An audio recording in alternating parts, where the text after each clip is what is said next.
There's 32 NFL teams all striving for one goal at the start of every season, and that's to win the Super Bowl. Some teams get very close to accomplishing this goal, while others are about as far away from winning a Super Bowl as one can get. Within each and every team, there's expectations, and we can reasonably assume a couple of teams, despite what they may say, will not be competing for a Super Bowl next year. However, there are teams that not only want to take the next step, but need to take the next step. There's increased pressure and expectations for a few teams entering the 2023 NFL season, and if they don't hit those goals, well, there may be some changes within the front office and coaching staff. And that brings us to the topic of today's video, as we will be discussing a couple of NFL coaches on the hot seat entering the 2023 NFL season. And without further ado, let's begin. And we are starting today's video with Buccaneers head coach Todd Bowles. There's several layers to this one, and it may be a bit surprising, but I truly believe the Bucs are on the brink of disaster. And you may be wondering, well, why did you praise the Baker Mayfield signing in a video recently and rave about why that was such a good signing for them, which is completely valid. And the reason I like that signing so much is because of how little risk there is on Tampa's side. If Baker plays well, then they get a good year of quarterback play for a discount and could have their guy for the next few years. And if he doesn't, then it's a low-risk signing gone wrong, and they more than likely finish with a bottom 5 or 10 record in the NFL and hit rebuild, starting with the quarterback position. It's a true boom or bust signing in that regard for a low salary cap number.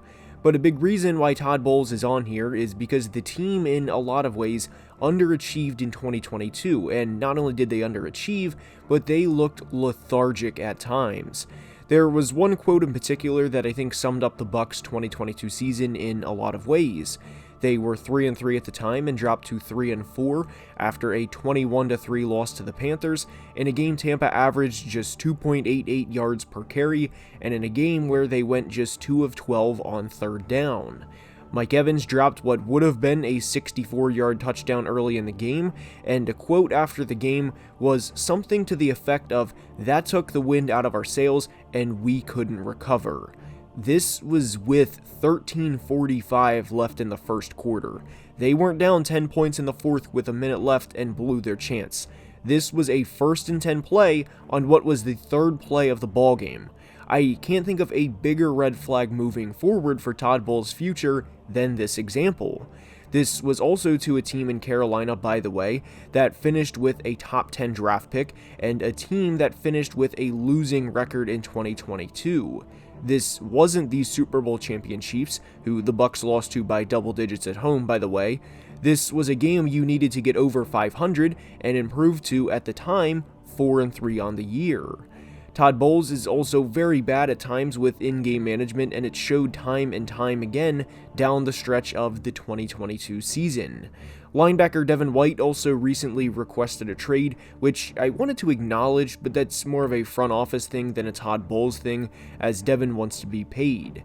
But it wouldn't surprise me in the slightest if the Bucs go 6-11 next year and miss the playoffs, and honestly there's a lot of signs pointing towards this. They were 5-5 coming out of their Week 11 bye last year, and Bowles again displayed terrible in-game coaching decisions in the loss to Cleveland. There was a scenario in particular where Tampa had 4th and 2 on Cleveland's 37-yard line, and instead of going for it or attempting a 54-yard field goal to make it a 2-possession game, as it was a 17-10 game at the time, Todd Bowles took a delay of game, punted the ball, which became a touchback. This was in the fourth quarter for, in reality, a gain of 17 yards because they originally had the ball at the 37-yard line. These types of decisions scare me for the Bucs in 2023, and I do not trust Todd Bowles at all from an in-game perspective. I love him as a defensive coordinator, but I think he is the prototypical guy that is a better coordinator than a head coach. And given the roster is aging, I think there's a good chance they miss the playoffs next year, and if they do, I think Todd Bowles will leave too, and it will be the start of a new era in Tampa. From one side of the country, we go to the other to discuss Brandon Staley of the Los Angeles Chargers. This is different than the Todd Bowles situation in just about every way, but the NFL at the end of the day is a business, and the Chargers have done a lot of things right over the past few years, such as nailing their franchise quarterback and franchise left tackle in back-to-back years. That's much easier said than done, and so is winning big games. And Chargers fans, believe me, as a Vikings fan, I know where you guys are coming from in terms of painful losses. But the way the Chargers season has ended in back-to-back years is frustrating on so many levels. And frustrating is truly an understatement, as they had a playoff spot locked up in 2021, but Brandon Staley called a timeout late in the game, only for the Raiders to run an extra play and kick a field goal as time expired in overtime. And in 2022, after baffling Trevor Lawrence in his first playoff start and racing out to a 27-0 lead, they lost as time expired with a score of 31-30. And it certainly didn't help in the 2022 wildcard round that they lost Michael Davis in the middle of the game, but from a front office perspective, you can effectively say to Brandon Staley, look, you had a 27-point lead in the playoffs and blew it. And if the Chargers' 2023 season ends in spectacularly bad fashion, like it has in each of the first 2 years of Brandon Staley's coaching career, I would honestly be shocked if he's not shown the door. He has one of the best quarterbacks in the NFL in Justin Herbert, a player franchises would do anything to have, and in 2 years, the Bolts have a 19-15 regular season record to show for it. This is in the Brandon Staley era, not including Herbert's rookie season under head coach Anthony Lynn, and in the only postseason game of Herbert's career, so far at least, a 4-score blown lead. This is a classic case of they're doing a lot of things right, but they need to take the next step. And everyone knows the Justin Herbert mega contract is coming, so the window for the rookie contract quarterback is closing, and quickly at that. I was extremely critical of former offensive coordinator Joe Lombardi, as he was limiting Herbert terribly in 2022, as Justin finished 23rd in the NFL with just 6.8 yards per attempt, and the franchise made what I thought was a terrific decision in hiring Kellen Moore as their new offensive coordinator. I do think the Chargers will go offense in the first round of the 2023 NFL Draft, whether it be Bijan Robinson if he's there, or bring in a speedy receiver like Jalen Hyatt from Tennessee. They cannot limit Herbert as much as they did in 2022, and as cliche as this sounds, they have to let him cook.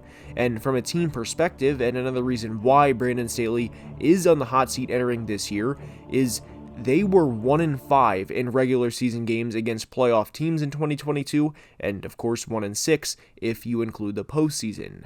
They were swept by the Chiefs this past year, and while it's unfortunate for them that they have to play them twice a year and Patrick Mahomes for presumably the next decade, you have to figure out a way to split the season series with them.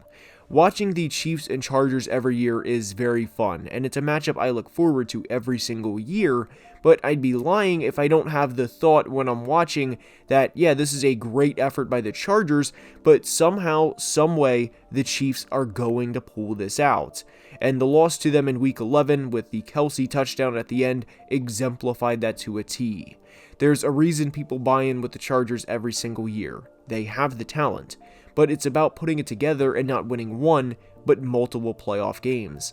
And if they lose in a ridiculous Chargers way to end their 2023 season, I think Brandon Staley will be shown the exit door, and he is on the hot seat entering the 2023 NFL season.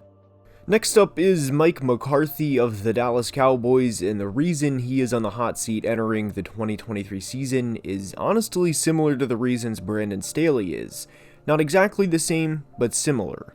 The Cowboys are inevitably talked about a lot by football fans, whether it's in the national media or on social media like Facebook or Twitter, and people love getting their jokes in about the Cowboys, especially on Twitter, as they haven't been to the NFC Championship game since 1995, and they too, like the Chargers, have done a lot of things right over the past few years, and they too hit on their first round picks in 2020 and 2021, with theirs being CeeDee Lamb and Micah Parsons versus Justin Herbert and Rashawn Slater. And soon enough, they're going to have to pay these guys. which is why it's critical for Dallas to win now. And for as many things as Dallas does right, they remind me of the Chargers in the aspect of something seemingly always goes wrong for them. And ironically enough, the Cowboys' last 2 seasons have also ended in, for lack of better wording, just bad ways. In 2021, they led the league in scoring, averaging over 31 points per game, and defensively finished 7th in points per game, meaning they allowed the 7th fewest points, not the 7th most, yet were wild card round exits. Within that game, Dallas was penalized 14 times, San Francisco held the ball for 34 minutes, and they had the infamous Dak Prescott run at the end of the game, only for there to not be enough time to get the ball to the ref so they can reset and spike the ball for a chance to throw the ball at the end zone.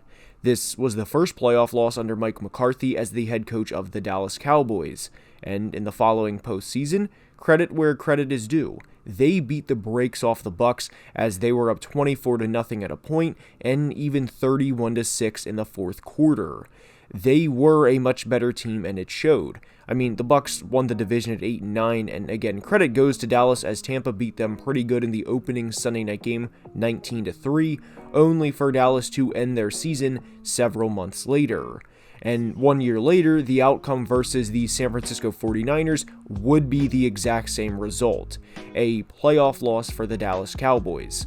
Only this time around, the final play featured former star running back and franchise player Ezekiel Elliott getting absolutely blasted as he was used as a center on what was a hilariously bad play for the Cowboys season to end on. The Cowboys more than doubled the 49ers penalties, 7-3. They were outgained by 30 yards, they turned the ball over more, and the 49ers outrushed them 113-76.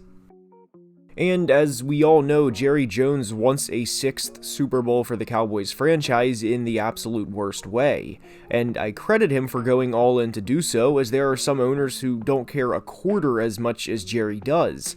But with how bad Jerry wants another Super Bowl, comes increased pressure and expectations for not only his players, but for his coaching staff too. Year 1 of the McCarthy era, given Dak went down before the halfway point, was chalk as they finished 6-10 and nobody expected anything out of them. But to have the top scoring offense in the NFL and a top 10 scoring defense and to lose at home in the playoffs, this is in 2021, is embarrassing for Jerry Jones. There's, of course, a whole debate of whether or not Dak can win big games, and people love debating that topic, which is a different discussion and a topic for another day, but putting up 29 points in the last 2 playoff games combined is unacceptable. This is all without mentioning the Eagles just went to the Super Bowl and are going to be competing with Dallas for the NFC East crown again. I'm also not getting into the 2022 series between them, as we never got to see the teams play with both starting quarterbacks, but the point of having an elite team in your division stands. And in 3 years, Mike McCarthy's biggest accomplishment is winning a playoff game over a team that had a losing record in the regular season. Will Mike McCarthy actually be fired if the Cowboys finish with a 10-7 or 11-6 record and make the playoffs and lose in the first round of the playoffs next year? I personally doubt it, but at that point, we'd have 4 years of him as the team's head coach with just 1 playoff win. And the reality is, they need to make a deep postseason run in 2023. The streak of 27 straight years without a conference championship game appearance has to end, and we will soon find out if it does. Now that's all I have for today. I hope you enjoyed. If you did, please like the video and subscribe to the channel, as it would both mean the world and help the growth of the channel a ton. Until next time, as always, please be safe and have a great day. Love you guys.